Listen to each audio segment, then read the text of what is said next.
Good morning sir. Very good morning. আমার ভেবেও ভালো লাগছে যে এখনও কিছু সংখ্যক ছাত্রছাত্রী আমার কাছে যারা মর্নিং পার্সন, তাদের মধ্যে তুমি একজন।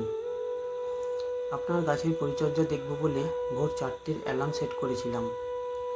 ছেলেবেলায় রাগ করে একদিন মায়ের সাধের একখানা ফুলদানি ভেঙে ফেলেছিলাম। মা মারধর করেননি, সেই সময় ধমকও দেননি। বিকেলবেলা বাগানে ডেকে নিয়ে গিয়েছিলেন।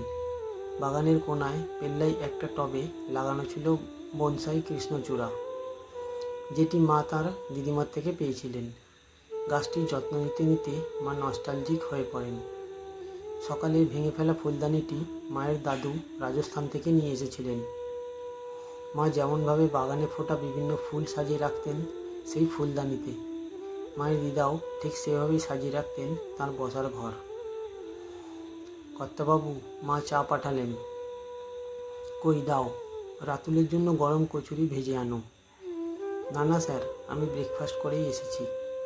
তো আবার খাবে, তাতে কি? এই তো খাবার বয়স, থিসিসের এখন পুরোটাই বাকি। ভালো করে খেয়ে এনার্জেটিক থাকতে হবে তো, নাকি?